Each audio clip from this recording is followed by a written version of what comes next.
Hi there, I'm Michael Johnson. I am an artist, a zinester, and for nearly 3 years I've been publishing the Wigglebird Mailing Club, which is a Patreon project that publishes a new zine from trans and queer authors every month and mails them to you.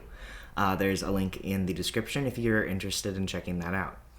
In this video, I'm going to be telling you how I self-publish and distribute nearly 250 zines every month for that mailing club.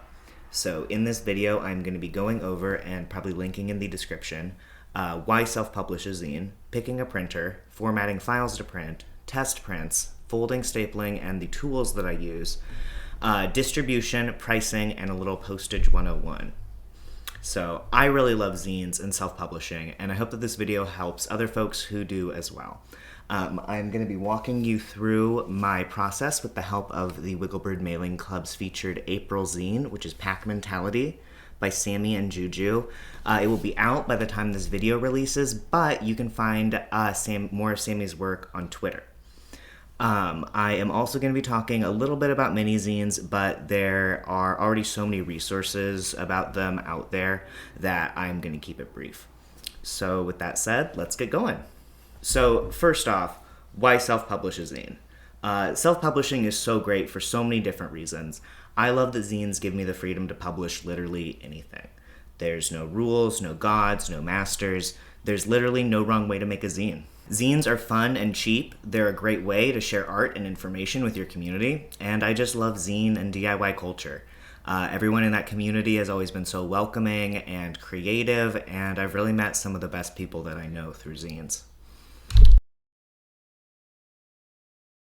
I want to start out the printer section by saying that all printers are different, and because of that, you should always do your test prints and final prints on the same printer. Printers are also chaos gremlins that delight in malfunctioning in new ways to torment you specifically. So just be ready for that with printers. In my very unprofessional experience, the key to working with a new printer is to be prepared for everything to go wrong and problem solve from there. I am going to be going over 3 printing options in this section: a personal inkjet printer, a personal laser printer, and paying for printing. So in general, personal printers are good for printing smaller runs inexpensively, but they're a lot more prone to not working, having a lot of quirks that need to be worked around, and professional grade printers are best for large, consistent runs, and these will almost always be laser. Let's talk about personal inkjet printers. This is my very old inkjet printer. It's not in great condition, and I haven't used it in a couple years. Inkjet printers print slower, and their ink is more expensive than laser, but they're better at blending exact colors. Inkjet printers also tend to bleed through pages more, especially when printing color. That means they're less than ideal for printing double-sided, but will work great for a mini-zine, which only ever needs to be printed one-sided.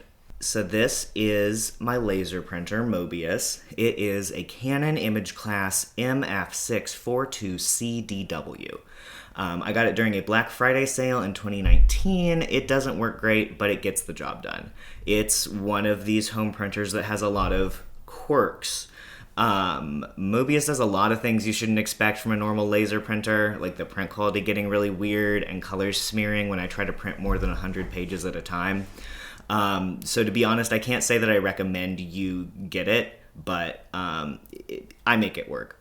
That said, the toner is really cheap, and I printed most of the Wigglebird Mailing Club zines in 2020 on it. I started printing at FedEx when the club hit over 100 zines a month, but Mobius still works great for labels, prints, and anything that's not big enough to bother going all the way to FedEx for. I would suggest that you get a laser printer if you're printing at least 30 to 40 zines at least once a month. In general, laser printers are best for faster, more consistent, and larger print jobs than inkjet, but they're also bigger, heavier, and more expensive. Let's talk about paying for printing. I use FedEx for my larger runs, specifically the FedEx Print and Ship Center, because those are the ones with self-service printers. I started printing there once the mailing club needed over 100 zines a month because, like I've said, these printers are faster, more consistent, and more reliable than my home laser printer. When we're talking about paying for printing, libraries will often give you better prices than FedEx, especially if you're printing smaller amounts. Also, try community spaces or university resources that are nearby you when looking for cheap printing. A really good rule of thumb when looking for printers, especially on like a college campus, is ask for forgiveness, not permission. Just as a tip, you probably won't find any better prices than 2 cents black and white, 25 cents color. And if you do, DM me. So based on all of that, I have figured out that FedEx is going to be the best place for me to print pack mentality. So now that we know what printer we're using, we can format our files to print.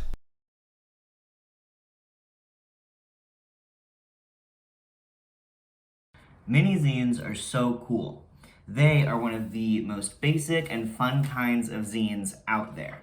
The possibilities are really endless with a little 8-page mini-zine. And they are super simple to make.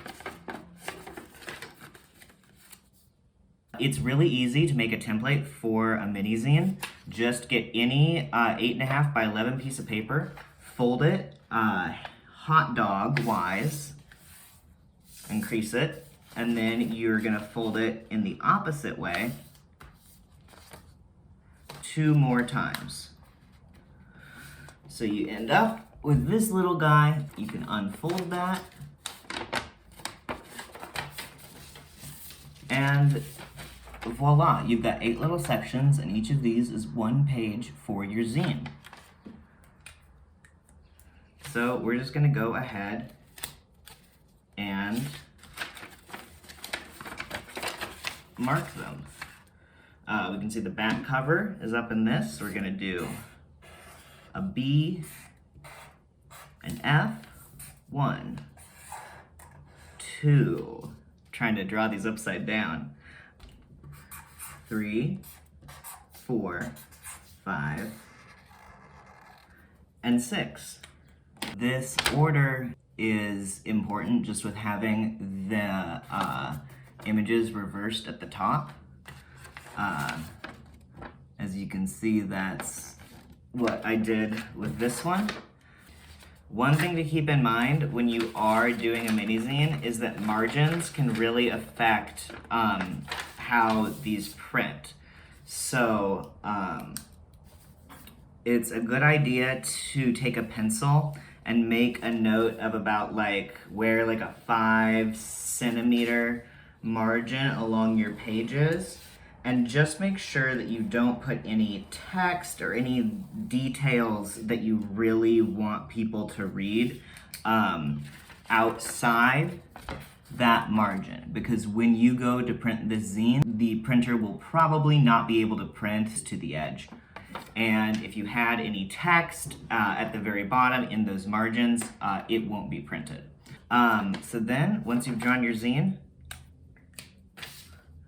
you are just gonna take an X-Acto knife or a pair of scissors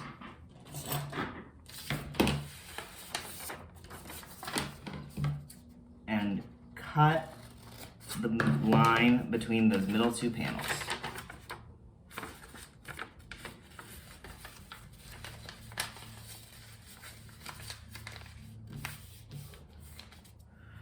Bam, there's your mini-zine. All right, step 3 is formatting files to print. So I always use InDesign to format my zines. Sammy has already sent me the individual pages for their zine, so first I'm going to make a file to arrange those pages in numerical order, the way that it would be read. Then I'm going to export that and use it to make our print file, which will have its pages ordered based on a specific pattern so that when it's printed it will fold into a booklet. Since we know we're printing on 8.5 by 11 paper, we're going to set our page size to 5.5 by 8.5. Go ahead and turn on the facing pages, which will give you a spread effect. This doubling up of the pages in the corner, that's what I mean by a spread. So I'm going to go ahead and populate all of our pages for the zine. In this case, we're making a 16-page zine. And now I am going to use Command D to pick and place our zine. So here's the PDF. I'm going to click Show Import Options so that I can make sure it gives me all the pages rather than just the first one. And then I'm going to go ahead and just drop all of the pages in where they go in that numerical order.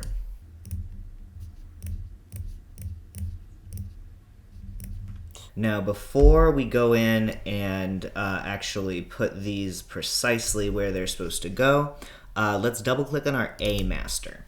Anything you do to this master will affect all of your pages. So I'm going to shift click so that I have both of the master pages selected, and then go up to Layout, Margins, and Columns. Because I know that our printer is going to have about a 1/2 centimeter margin, I'm going to go ahead and put that in and make all of our margins that size. Another thing that I'm going to do while I'm here is I am going to set my color to white and then use the rectangle tool M to make a white rectangle that is the exact size of the page. And I'm gonna Control C copy, Control V paste to make 2 identical rectangles. It doesn't make much of a difference now. You're actually not meant to see it at all, but this will ensure that all of our pages are the same size later after we've exported our PDF. So now that we've done that, we are going to arrange all of our images. I'm using Selection Tool V to select and drag these images, by the way. This purple line is our margin. This is where the printer is going to not be able to print past. So if we were to print it as it is, there would be some words cut off here. So what I'm going to do is, using Selection Tool V, I'm going to line it up with the bottom corner here, and then use Free Transform Tool E to click, shift, and resize my thing. The shift is important because it keeps the proportions. Line that up, and there we go. I'm going to switch really quick to my finished file that has all of these changes that I was talking about. We now have our A master the way we want it, and all of our images are within the margins. So go ahead and save this as an InDesign file so that you can edit it again later if you need. We're going to go ahead, File, Export. You're going to export it as a PDF. I'm just going to call this Video Read. You're going to want to export these as pages, not as spreads. Now we have our very lovely read file.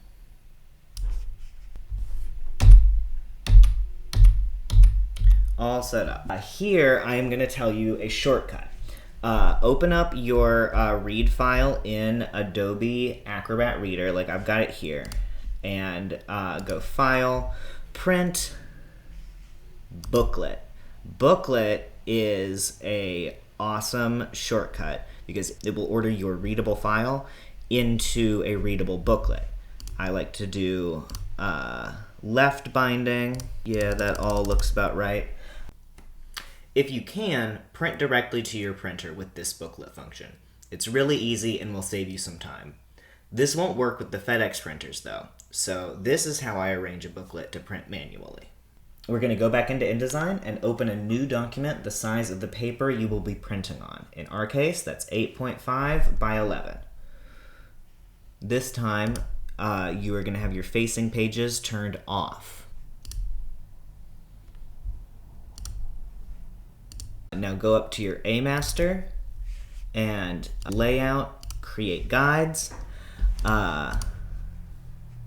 And we are just going to put a line right down the middle. There we go. Now that's going to be visible on every single one of our pages.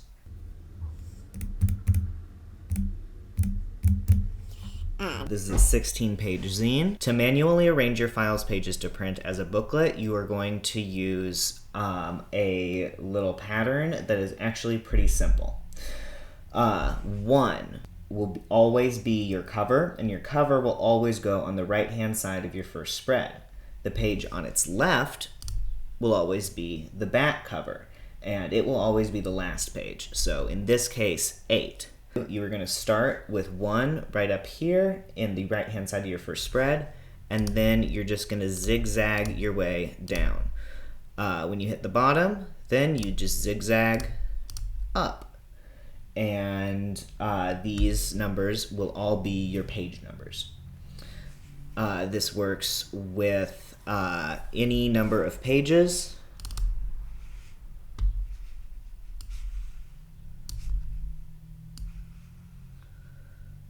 As you can see here, 4 pages, 6 pages, 8 pages, it's all the same. This pattern is going to work for you every time. With that pattern in mind, I am going to do Command D again. Then I'm going to select the video read PDF that we just exported. We're going to show our import options, all, and as you can see, our first page is our cover, which always goes on the right up here. And then we're just going to zigzag down.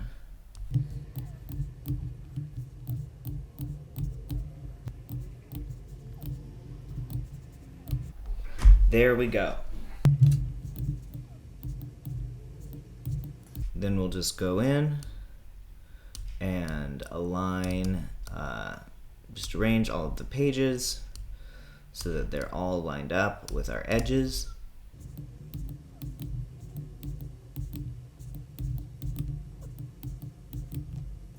Now our file will print like a booklet, and we're almost ready to export it as a PDF. Remember how our cover was a different color than its pages? Since we're printing the cover separately on different paper, we want it to be saved in a separate file as well. Here is our cover file with both of our cover spreads, and here is our body file with everything else. Export both of these files as PDFs, and you're ready to do your test prints. Now, you're just going to email these files to FedEx. They'll send you an email that has a number in it, and you'll use this to print at one of the self-service stations.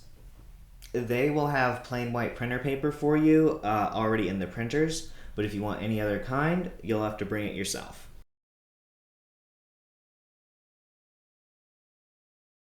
So now that you've printed your test prints, let's talk about corrections. So, these two look a little different. This is the final product, and this was my first test print of Mini-Zine. And as you can see, I have just gone through here in red pen, and I've made some notes about some things that I want to correct. The print being too dark, not being able to see a character's face, runoff margins up here. So that just lets me know what I need to correct when I go back in and look at the file. The most common problem that I run across is definitely margins. Most printers that I have worked with do not have the option to bleed, so remember to adjust for margins when you're setting up your files. All printers will be different, but the average margin that they will be able to print to is 5 millimeters. Fun fact, FedEx printers are 4 millimeters. Then for the final print, just keep printing your test prints until they turn out the way you want. And there you go. All right, now that we have our stack of perfect prints, how do we turn it into a zine? Step 5 is folding and stapling, and I'm going to start off by showing you the tools that I use to do that. This is my long arm stapler, and it's just an absolute essential if you're going to be printing zines from home. It's a Postage, which is a good brand. That long arm and this adjustable red thing let you get in there with zines. I'm not doing a very good job. And you can staple them when you wouldn't be able to do that with a normal stapler. This is my cutting mat. I absolutely love it. It is obviously super useful for all of the cutting and folding of zines that I need to be doing. But I just use this as like a creativity placemat. I'll have this underneath what I'm working on if I'm writing or if I'm painting. It's just kind of a good all-purpose like level surface. This is my X-Acto knife, another absolute essential for zine making.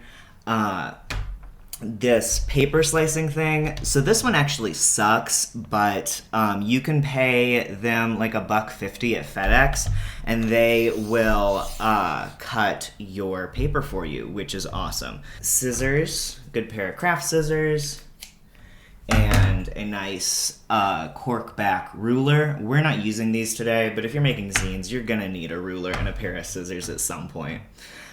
This is my bone folder, which I use for folding down the edges of my zines. This is like the very professional tool that is traditionally used for bookbinding and stuff, but I actually prefer this. I think this is just like some kind of printmaking squeegee or something. I've been using it to flatten the edges of my zines because it's rubbery and it's not going to dent the staples, which the bone folder, being made of bone, it's pretty hard, so it will give you great creases, but it might dent your staples. And finally, I think another really important thing to have if you are doing any creative project is just space to spread out. Never underestimate the power of a clean, flat surface.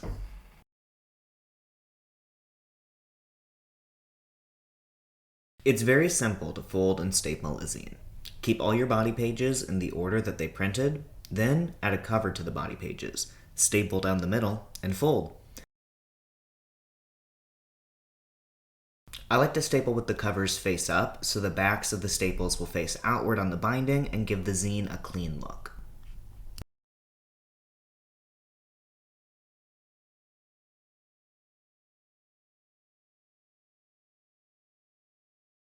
So folding is super easy. But what if you need over 200 copies? And what if you need them all sealed and addressed in stamped envelopes? So it's time to talk about step 6, distribution.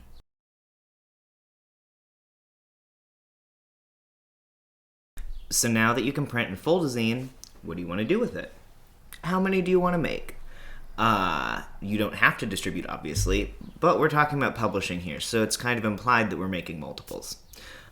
So just some distribution methods that I have used or personally know of for zines are you can list them on Etsy or another online store.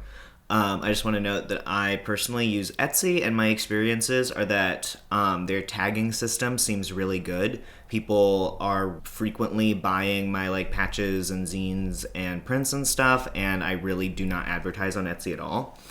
The other thing about Etsy is that I get the feeling that they kind of nickel and dime you to death. But like I said, I really haven't looked into it, and I do sell a lot without trying on there, so that's a plus for the site. Other distribution methods are you can ask local businesses if you can leave free copies in their stores. You can just give them to friends. Zine fests are amazing. One of my favorite things in the world. You can apply online to a lot of these. Just Google like Midwest Zine Fest, Pacific Northwest Zine Fests. I am sure you'll be able to find some. Local pop-ups and art vendor opportunities are also going to be great places to distribute zines. You can find bookshops or community spaces that have zine corners or might even pay you to stock a few copies of your zine.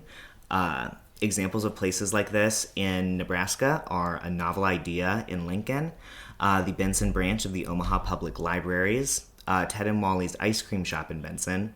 The University of Omaha's Chris Library has zines in their special collections that can be accessed online. UNO also has a really cool queer archives program that also contains zines.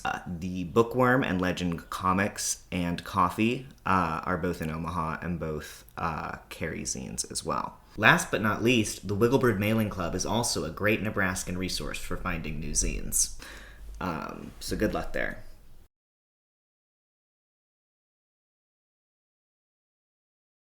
This is how I fill, address, and mail nearly 250 zines every month. I just sit down with a beer and some good music and set up an assembly line. I've already folded and stapled all the zines. Here, I'm putting address and return address labels and stamps on the mailers. Then, every addressed mailer gets a zine and is sealed, ready to be dropped off at the post office. The folding, the labels, and filling mailers each take around an hour, and most of the time my lovely girlfriend will help me out and cut this time in half. I usually complete this over the course of 2 or 3 nights. It's a little boring, but extremely simple. All right. So section 7 is pricing. It took me ages to figure out how to price things, so this is just what I do if you're curious. This is my old Zine Fest board, which has not been out since pre-pandemic. Right here, I've got my zine prices. Mini-Zines are $3, quarter sheet zines are $5, and half sheet zines are $10.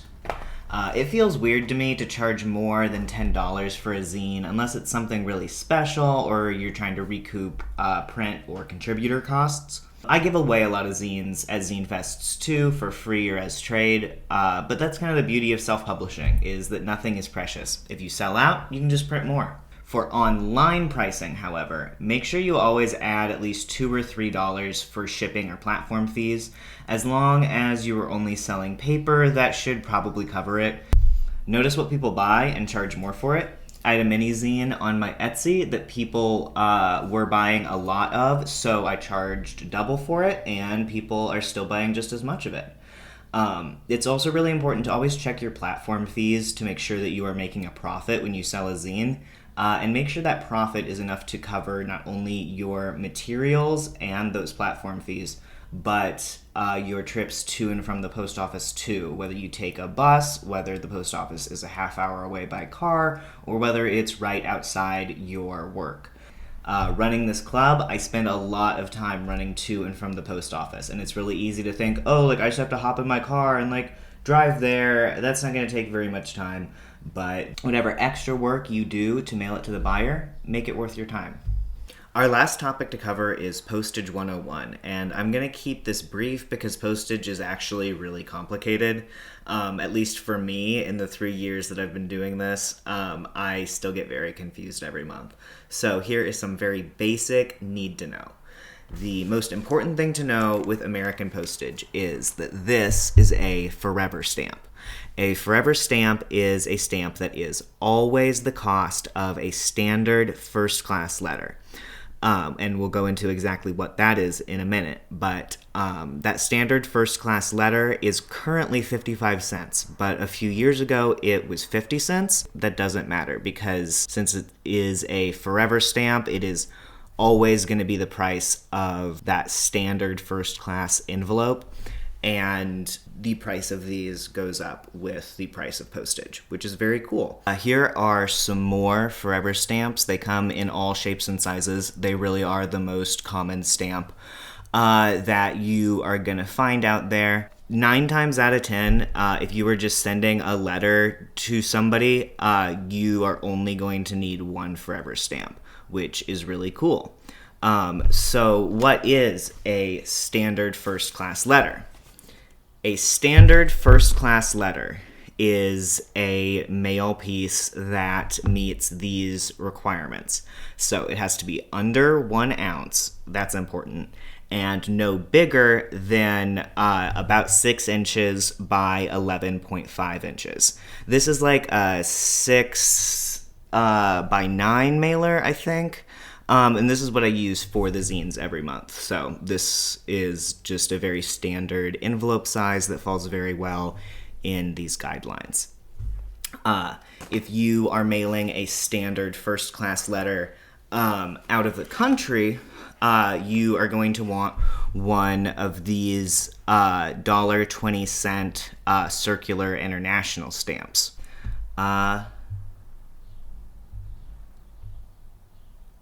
Yeah, that's all I know about postage. Alright, thanks for staying with me. I hope you enjoyed that and learned a lot. If you liked this video, go check the link in the description and join my mailing club. Get a new zine every month. It's only $6.